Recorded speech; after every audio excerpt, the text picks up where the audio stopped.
ਅਗਲੀ ਖਬਰ ਵੱਲ ਚੱਲੀਏ। ਕੈਲੀਫੋਰਨੀਆ ਦੇ ਵਿੱਚ ਕੁਛ ਰਿਪਬਲਿਕਨਸ ਜਿਹੜੇ ਹੈਗੇ ਆ ਅਸੈਂਬਲੀਮੈਨ, ਉਹ ਉਹਨਾਂ ਨੇ ਇੱਕ ਬਿੱਲ ਇੰਟਰੋਡਿਊਸ ਕੀਤਾ ਸੀ ਜਨਵਰੀ 'ਚ ਪਈ ਜਿਹੜਾ ਗੈਸ ਟੈਕਸ ਆ ਕੈਲੀਫੋਰਨੀਆ ਦੇ ਵਿੱਚ, ਉਸ ਨੂੰ ਥੋੜ੍ਹੇ ਸਮੇਂ ਦੇ ਲਈ ਬੰਦ ਕੀਤਾ ਜਾਵੇ ਕਿਉਂਕਿ ਗੈਸ ਦੀਆਂ ਪ੍ਰਾਈਸਿਸ ਬਹੁਤ ਜ਼ਿਆਦਾ ਹੋ ਰਹੀਆਂ।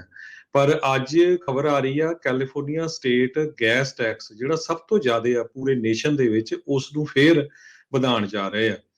53.6 ਸੈਂਟ ਜਿਹੜਾ ਗੈਸ ਦਾ ਟੈਕਸ ਉਹ ਕਰਨ ਜਾ ਰਹੇ ਆ ਜੁਲਾਈ 1 ਤੋਂ।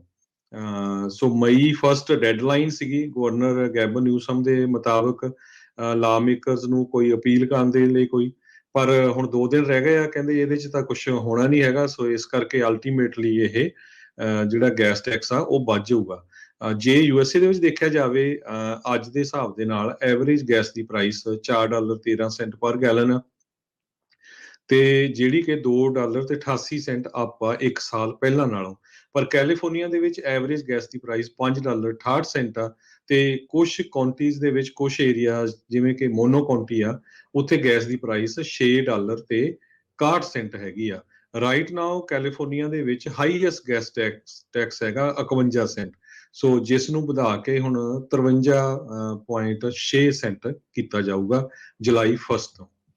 ਜੀ ਬਿਲਕੁਲ। ਸੋ ਇੱਥੇ ਤੇ ਪੈਨਸਿਲਵੇਨੀਆ, ਇਹ 2 ਸੂਬੇ ਆ ਜਿੱਥੇ ਸਭ ਤੋਂ ਵੱਧ ਜਿਹੜਾ ਗੈਸ ਟੈਕਸ ਆ ਉਹ ਲਿਆ ਜਾਂਦਾ। ਇਹਨਾਂ ਦੋਨਾਂ ਸੂਬਿਆਂ ਦੇ ਵਿੱਚ ਦੌੜ ਜਿਹੜੀ ਉਹ ਲੱਗੀ ਰਹਿੰਦੀ ਆ, ਕਦੀ ਉਹ ਅੱਗੇ ਹੋ ਜਾਂਦਾ ਹੈ, ਕਦੀ ਕੈਲੀਫੋਰਨੀਆ ਅੱਗੇ ਵੱਧ ਜਾਂਦਾ ਹੈ। ਇਹਨਾਂ ਨੇ ਜੂਨ ਜੁਲਾਈ ਦੇ ਮਹੀਨੇ ਦੇ ਵਿੱਚ ਹੀ $400 ਪਰ ਗੈਸ ਜਿਹੜਾ ਗੈਸ ਦਾ ਜਿਹੜਾ ਵਧੀ ਹੋਈ ਗੈਸ ਨੂੰ ਬਰਾਬਰ ਕਰਨ ਦੇ ਲਈ ਲੋਕਾਂ ਨੂੰ ਰੀਬੇਟ ਘੱਲਣਾ ਆ। ਪਰ ਗੱਡੀ ਦੇ ਹਿਸਾਬ ਦੇ ਨਾਲ $400 ਤੇ ਮੈਕਸੀਮਮ 2 ਗੱਡੀਆਂ ਦਾ $800, ਜੇ ਕਿਸੇ ਦੀਆਂ ਉਸ ਤੋਂ ਵੱਧ ਆ ਤੇ ਉਸ ਤੋਂ ਵੱਧ ਜਿਹੜਾ ਉਹ ਨਹੀਂ ਮਿਲੇਗਾ। ਸੋ ਕੈਲੀਫੋਰਨੀਆ ਦੇ ਵਿੱਚ ਲਾ ਮੇਕਰਸ ਦੀ ਸੁਸਤੀ ਦੇ ਕਰਕੇ ਜਿਹੜਾ ਇਹ ਗੈਸ ਟੈਕਸ ਆ ਇੱਕ ਵਾਰੀ ਫੇਰ ਜੁਲਾਈ ਦੇ ਵਿੱਚ ਵੱਧ ਸਕਦਾ ਆ।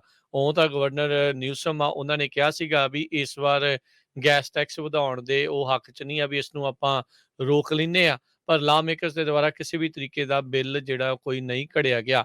ਉੱਦਾਂ ਐਤਵਾਰ ਤੱਕ ਦਾ ਜਿਹੜਾ ਸਮਾਂ ਕਹਿੰਦੇ ਹੈਗਾ ਆ, 1 ਮਈ ਦੀ ਜਿਹੜੀ ਡੈਡਲਾਈਨ ਹੈਗੀ ਆ, ਪਰ ਕਹਿੰਦੇ ਬਹੁਤ ਘੱਟ ਚਾਂਸ ਆ ਵੀ ਇਸ ਦਰਮਿਆਨ ਜਿਹੜਾ 5.6% ਟੈਕਸ ਹਾਈਕ ਹੋਣਾ ਆ 1 ਜੁਲਾਈ ਤੋਂ, ਉਸ ਨੂੰ ਰੋਕਿਆ ਜਾਵੇ। ਉੱਦਾਂ ਤਾਂ ਇਹ ਟੈਕਸ ਕਹਿੰਦੇ ਆ ਵੀ ਰੋਡਸ ਨੂੰ, ਇਨਫਰਾਸਟਰਕਚਰ ਪ੍ਰੋਜੈਕਟਸ ਆ, ਉਹਨਾਂ ਨੂੰ ਫੰਡ ਕਰਨ ਦੇ ਲਈ ਵਰਤਿਆ ਜਾਂਦਾ ਆ। ਲੈਜਿਸਲੇਟਿਵ ਐਨਾਲਿਸਟ ਆਫਿਸ ਕਹਿੰਦਾ ਹੈ ਵੀ ਇਸ ਵਧੇ ਹੋਏ ਟੈਕਸ ਦੇ ਨਾਲ 2021-2022 ਫਿਸਕਲ ਈਅਰ ਦੇ ਵਿੱਚ $8.8 ਬਿਲੀਅਨ ਐਕਸਟਰਾ ਜਨਰੇਟ ਹੋਵੇਗਾ।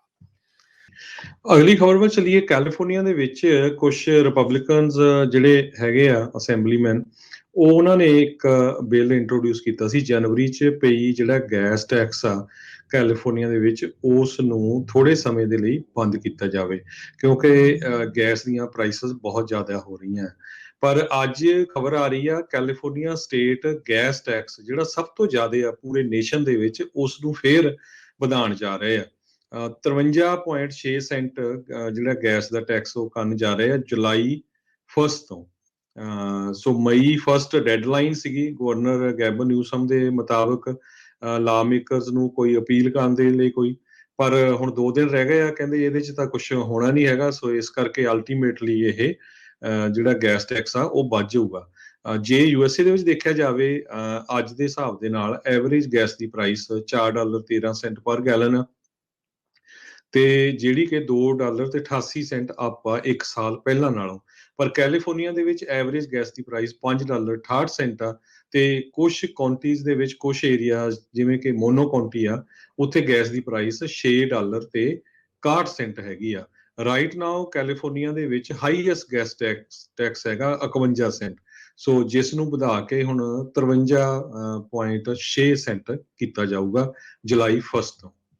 ਜੀ ਬਿਲਕੁਲ। ਸੋ ਇੱਥੇ ਤੇ ਪੈਨਸਿਲਵੇਨੀਆ, ਇਹ 2 ਸੂਬੇ ਆ ਜਿੱਥੇ ਸਭ ਤੋਂ ਵੱਧ ਜਿਹੜਾ ਗੈਸ ਟੈਕਸ ਆ ਉਹ ਲਿਆ ਜਾਂਦਾ। ਇਹਨਾਂ ਦੋਨਾਂ ਸੂਬਿਆਂ ਦੇ ਵਿੱਚ ਦੌੜ ਜਿਹੜੀ ਉਹ ਲੱਗੀ ਰਹਿੰਦੀ ਆ, ਕਦੀ ਉਹ ਅੱਗੇ ਹੋ ਜਾਂਦਾ ਹੈ, ਕਦੀ ਕੈਲੀਫੋਰਨੀਆ ਅੱਗੇ ਵੱਧ ਜਾਂਦਾ ਹੈ। ਇਹਨਾਂ ਨੇ ਜੂਨ ਜੁਲਾਈ ਦੇ ਮਹੀਨੇ ਦੇ ਵਿੱਚ ਹੀ $400 ਪਰ ਗੈਸ ਜਿਹੜਾ ਗੈਸ ਦਾ ਜਿਹੜਾ ਵਧੀ ਹੋਈ ਗੈਸ ਨੂੰ ਬਰਾਬਰ ਕਰਨ ਦੇ ਲਈ ਲੋਕਾਂ ਨੂੰ ਰੀਬੇਟ ਘੱਲਣਾ ਆ, ਪਰ ਗੱਡੀ ਦੇ ਹਿਸਾਬ ਦੇ ਨਾਲ $400 ਤੇ ਮੈਕਸਿਮਮ 2 ਗੱਡੀਆਂ ਦਾ $800, ਜੇ ਕਿਸੇ ਦੀਆਂ ਉਸ ਤੋਂ ਵੱਧ ਆ ਤੇ ਉਸ ਤੋਂ ਵੱਧ ਜਿਹੜਾ ਉਹ ਨਹੀਂ ਮਿਲੇਗਾ। ਸੋ ਕੈਲੀਫੋਰਨੀਆ ਦੇ ਵਿੱਚ ਲਾ ਮੇਕਰਸ ਦੀ ਸੁਸਤੀ ਦੇ ਕਰਕੇ ਜਿਹੜਾ ਇਹ ਗੈਸ ਟੈਕਸ ਆ ਇੱਕ ਵਾਰੀ ਫੇਰ ਜੁਲਾਈ ਦੇ ਵਿੱਚ ਵੱਧ ਸਕਦਾ ਆ।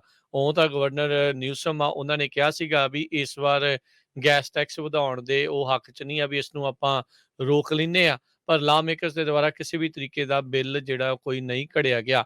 ਉੱਦਾਂ ਐਤਵਾਰ ਤੱਕ ਦਾ ਜਿਹੜਾ ਸਮਾਂ ਕਹਿੰਦੇ ਹੈਗਾ ਆ, 1 ਮਈ ਦੀ ਜਿਹੜੀ ਡੈਡਲਾਈਨ ਹੈਗੀ ਆ, ਪਰ ਕਹਿੰਦੇ ਬਹੁਤ ਘੱਟ ਚਾਂਸ ਆ ਵੀ ਇਸ ਦਰਮਿਆਨ ਜਿਹੜਾ 5.6% ਟੈਕਸ ਹਾਈਕ ਹੋਣਾ ਆ 1 ਜੁਲਾਈ ਤੋਂ, ਉਸ ਨੂੰ ਰੋਕਿਆ ਜਾਵੇ। ਉੱਦਾਂ ਤਾਂ ਇਹ ਟੈਕਸ ਕਹਿੰਦੇ ਆ ਵੀ ਰੋਡਸ ਨੂੰ, ਇਨਫਰਾਸਟ੍ਰਕਚਰ ਪ੍ਰੋਜੈਕਟਸ ਆ, ਉਹਨਾਂ ਨੂੰ ਫੰਡ ਕਰਨ ਦੇ ਲਈ ਵਰਤਿਆ ਜਾਂਦਾ ਆ। ਲੈਜਿਸਲੇਟਿਵ ਐਨਾਲਿਸਟ ਆਫਿਸ ਕਹਿੰਦਾ ਹੈ ਵੀ ਇਸ ਵਧੇ ਹੋਏ ਟੈਕਸ ਦੇ ਨਾਲ 2021-2022 ਫਿਸਕਲ ਈਅਰ ਦੇ ਵਿੱਚ $8.8 ਬਿਲੀਅਨ ਐਕਸਟਰਾ ਜਨਰੇਟ ਹੋਵੇਗਾ।